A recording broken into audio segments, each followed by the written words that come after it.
미국 의회 도서관 어딘가에 아직 아무도 끝까지 읽지 않은 서류들이 잠들어 있다. 그 안에는 이미 사라진 세계를 직접 눈으로 본 사람들의 목소리가 담겨 있다. 그리고 그 목소리들은 우리가 배운 역사와 일치하지 않는다. 1936년부터 1940년 사이 루스벨트 정부는 실직한 기자들과 소설가들을 전국 24개 주에 파견했다. 임무는 단 하나였다. 그들이 사라지기 전에 기억을 수집하라. 이 프로그램의 이름은 연방작가 프로젝트였다. 정부는 총 2,900건의 증언을 수집했다. 그리고 멈췄다. 왜 멈췄을까? 그 질문에 답하기 전에 먼저 이 증언들이 누구의 것인지 이해해야 한다. 1855년에 태어난 미국인이 85세까지 살았다면 그는 1940년까지 살아있었다는 뜻이다. 그 말은 정부 작가들이 문을 두드렸을 때 이 노인들은 1860년대와 1870년대를 직접 겪은 어린 시절의 기억을 갖고 있었다는 의미다. 단순한 역사 지식이 아니라 몸으로 체험한 기억. 그들은 미국이 완전히 다른 세계였던 시절을 살았다. 그리고 그것을 기억했다. 메리 켈리는 1851년 미시간주 사우스필드에서 태어났다. 그녀는 남북전쟁 이전을 기억했고 113세까지 살아 1964년에 사망했다.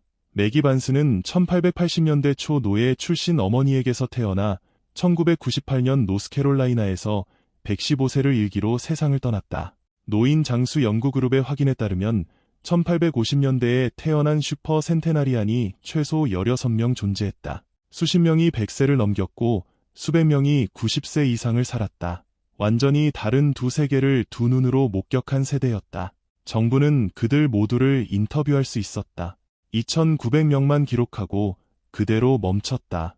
이제 1871년 10월 8일로 가야 한다. 모든 미국인은 시카고 대화제를 안다. 오리건 부인의 소, 나무로 지어진 도시, 그리고 재건. 교과서에 그렇게 적혀 있다. 하지만 교과서가 말하지 않는 것이 있다. 바로 같은 날 밤, 같은 시각, 세 개 주에서 동시에 일어난 일이다. 위스콘신주 패시티고. 이 마을은 약 1시간 만에 완전히 불타 사라졌다. 사망자는 2,000명에서 2,500명. 이것은 미국 역사상 가장 많은 사망자를 낸 산불이다. 불길은 120만 에이커를 태웠다. 생존자들의 증언은 소름 끼친다.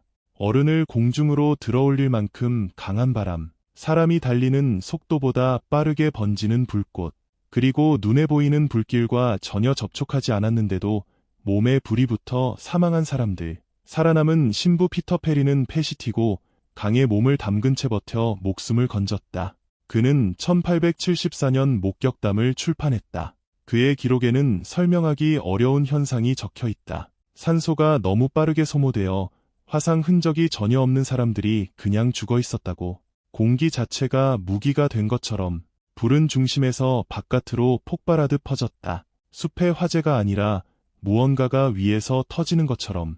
같은 날 밤 미시간주 홀랜드가 불탔다. 매너스티가 불탔다. 포트 휴런이 위기에 처했다. 미국 중서부 전역 약 2억 2,500만 에이커에 걸쳐 여러 지역에서 동시에 불이 시작됐다. 미국 국립기상청도 이것을 확인했다. 세 개 주에서 같은 저녁 동시에 화재가 발생했다. 공식 설명은 가뭄과 목재 잔해 그리고 강풍을 동반한 한랭전선이었다. 나쁘지 않은 설명이다. 그런데 1883년부터 연구자들을 괴롭혀온 단 하나의 문제가 있다. 동시성이다. 1883년 한가설이 등장했다. 비엘라 해성의 파편이 대기권에 충돌하면서 이에서 불을 점화시켰다는 것이다. 이 이론은 1997년 다큐멘터리에서 다시 제기되었고 2004년 미국 항공우주학회에서 다시 조사됐다. 시카고 생존자들은 지하실에서 파란 불꽃이 탔다고 증언했다. 파란 불꽃, 목재가 타는 색이 아니다. 특이한 화학 연소에서 나타나는 색이다. 이 이론은 아직 증명되지 않았다. 그러나 반증도 되지 않았다.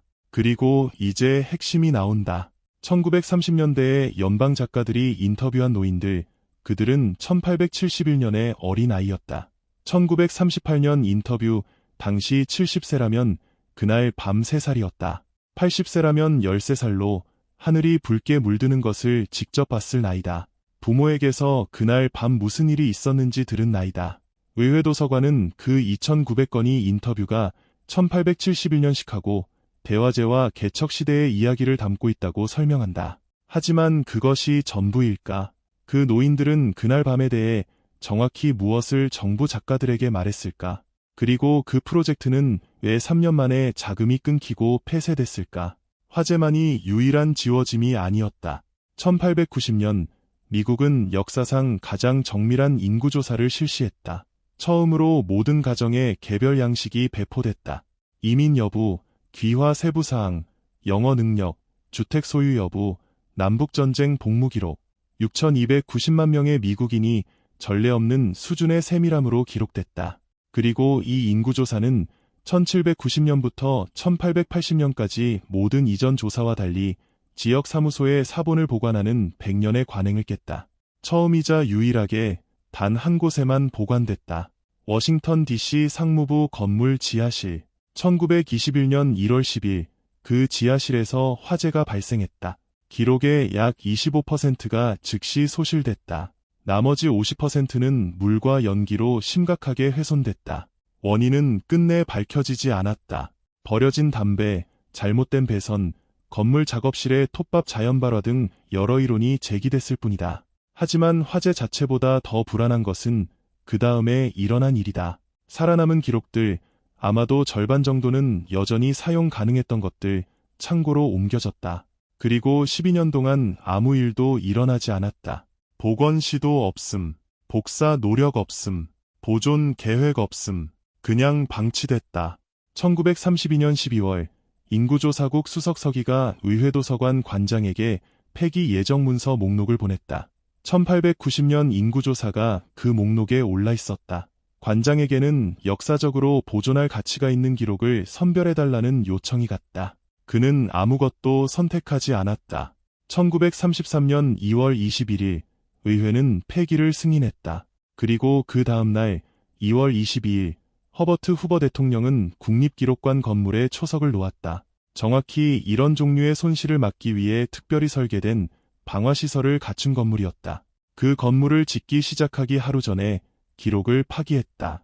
6,290만 개의 이름 중 약 6,160개만 살아남았다. 전환기를 살았던 모든 미국인의 가장 상세한 기록, 화재, 방치, 관료적 절차, 공식 승인 폐기, 각 단계는 개별적으로는 설명이 가능하다.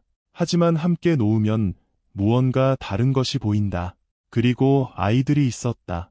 1854년부터 1929년까지 약 25만 명의 아이들이 뉴욕, 보스턴, 필라델피아에서 기차에 실렸다. 중서부와 서부 각지로 향하는 기차였다. 고아 열차 운동. 주로 1853년 찰스 로링 브레이스가 설립한 아동지원협회와 이후에는 뉴욕 파운딩 병원이 주도했다. 역마다 아이들은 세워졌다. 당시 기록에는 경매와 같은 행사라고 묘사돼 있다.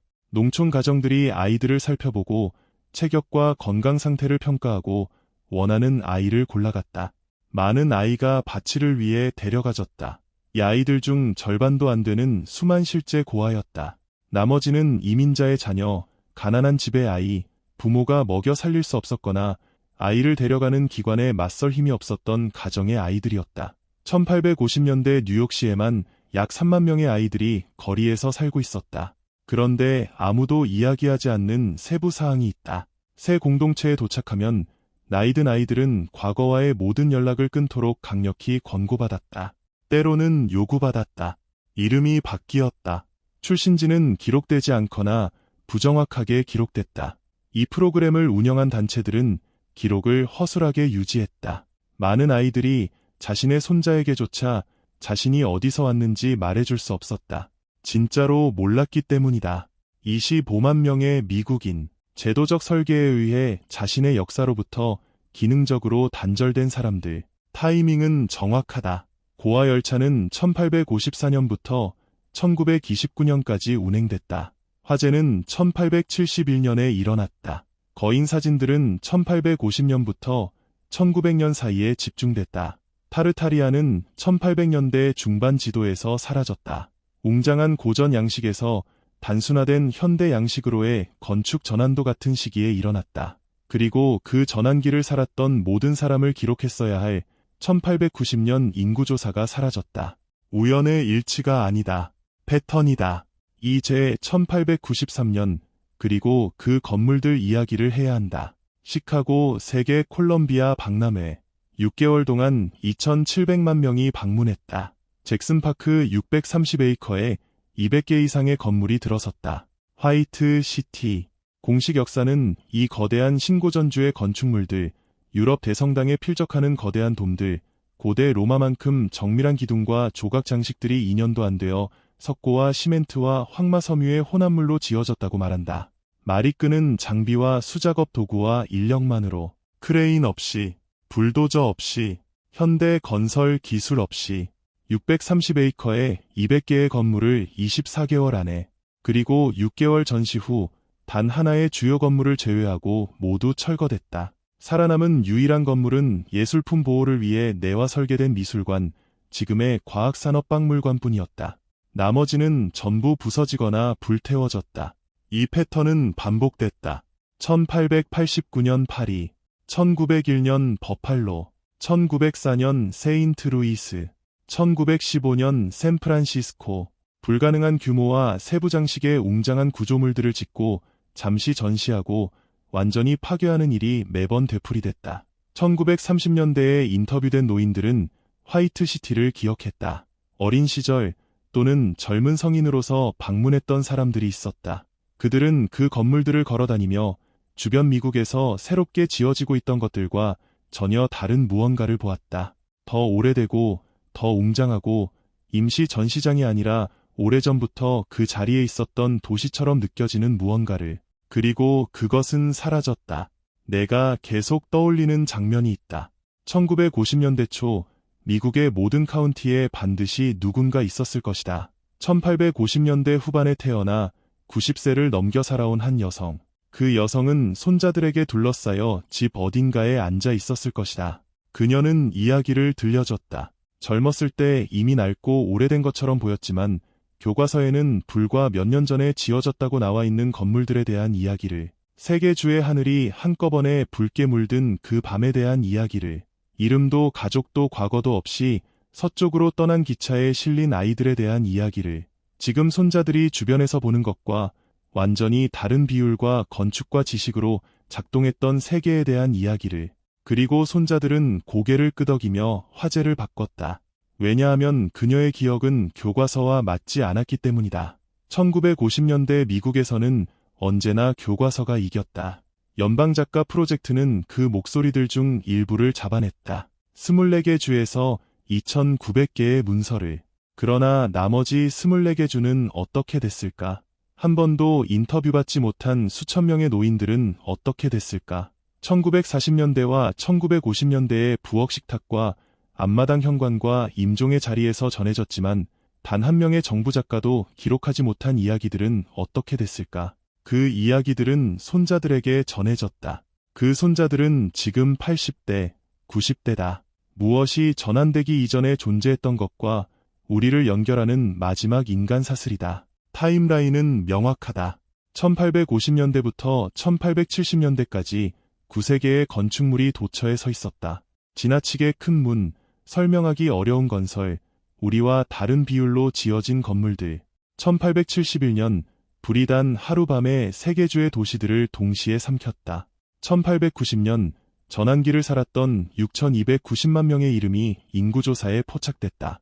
그리고 미국 역사상 처음으로 사본 없이 단 한 곳에만 보관됐다. 1890년대 거인 사진이 더 이상 나타나지 않았다. 거인 유골 발견 보도가 멈췄다.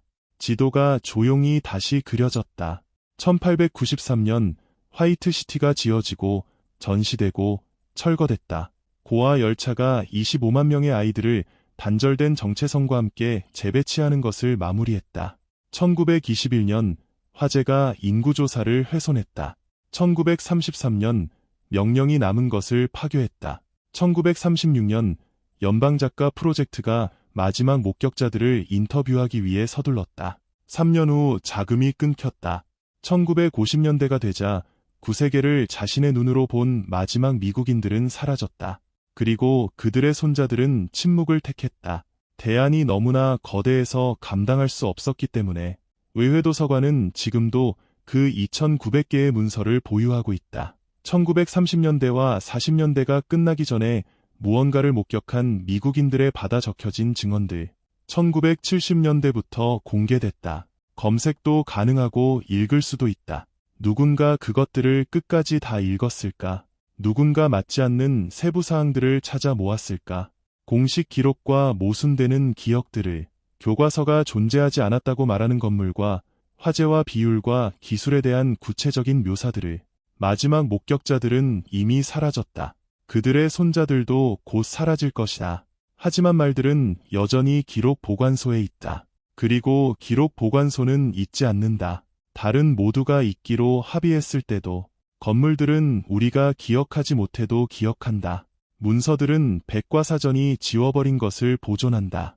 그리고 1930년대 대공황 시기 전환 이전에 태어난 미국인들의 기억을 기록하던 정부 작가들의 정성스러운 손글씨 속 어딘가에 진실이 서류 서랍 안에 앉아 기다리고 있다. 거의 한 세기 동안 그래왔던 것처럼 마지막 목격자들이 실제로 무엇을 봤는지 읽으려는 사람을 기다리면서 우리가 기억해야 한다고 들어온 것 대신에